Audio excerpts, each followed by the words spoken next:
Hello, welcome to the channel of Com Analytics with Boris Tyazenhausen. Today is March 2nd, and we have many very interesting news items in this edition. The scandal is just beginning. Vladimir Zelensky demands public apologies from the White House. In Europe, they stated that the free world needs a new US leader. The US is curtailing cyber operations against Russia, and today a crisis summit with Ukraine's participation is taking place in London, but something is not quite right about it. American companies around the world are starting to face boycotts. And I'll discuss how NATO is living its last days. About this and more in today's edition. If you're new to this channel, be sure to subscribe so you don't miss future episodes. Let's get into it. In all this whirlwind of photographs and explanations about what happened in the Oval Office, who I support, who I don't support. I understand that I cannot impartially assess the situation related to Ukraine and the lack of support for Ukraine. In all this whirlwind, one phrase really stuck with me: a man without a suit and a suit without a man met. Well, the administration of US President Donald Trump has privately indicated that it wants public apologies from Ukrainian President Vladimir Zelensky to mend relations, Bloomberg writes, citing a European official. Well, NATO Secretary General Mark Rutte told Vladimir Zelensky in a phone call that they need to respect what Trump has done for Ukraine and noted that Zelensky should find a way to restore relations with the US. Here's the main question: does Trump's team in the United States want to restore relations, or is this an excellent way, as I said in my previous episode, to professionally avoid the question of why the war won't end in 24 hours or a month? And later we'll learn about a new track developing. Now it won't be the US conducting negotiations, so I'll tell you more about that later. Everyone is saying, come on, apologize, we need to fix relations.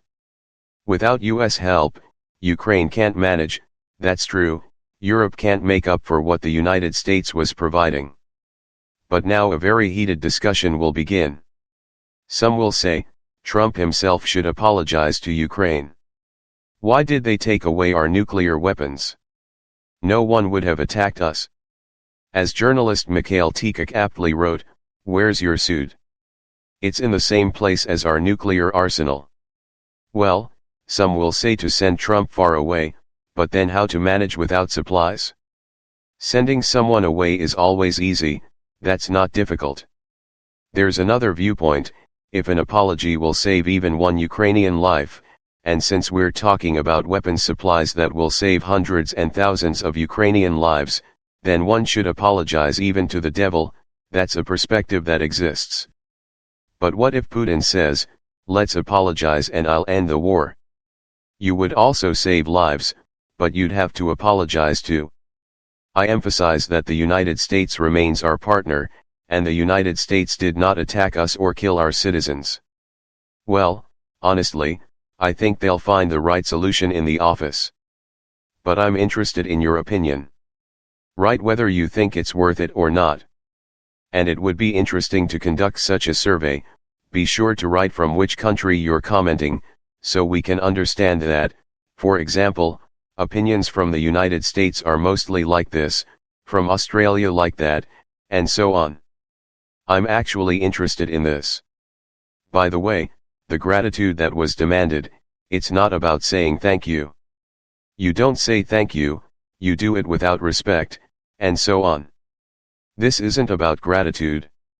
Zelensky said thank you, and more than once. Thank you, Mr. President. I think he even began his speech in the Oval Office with that. This isn't about gratitude, it's about submission. Something like, you don't say thank you often enough or loudly enough. However, this doesn't change the fact that in the future, hoping for US help may turn into a big surprise and even disappointment for some. In Europe, by the way, they understand this very well.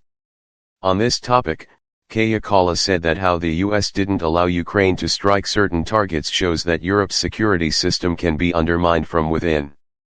In simple terms, one fine day you realize that the reliable umbrella that seemed to be protecting you is being removed, and they'll say, we're removing protection. Did I say that? I don't remember. Did I write that Zelensky is a dictator? I don't remember. Well, I wrote it, yes. You're correcting me correctly. Well, that's how it might turn out. I'm somehow convinced, though I may be wrong, correct me if I am, that if Russia attacked the alliance right now, Trump wouldn't act that way. He wouldn't go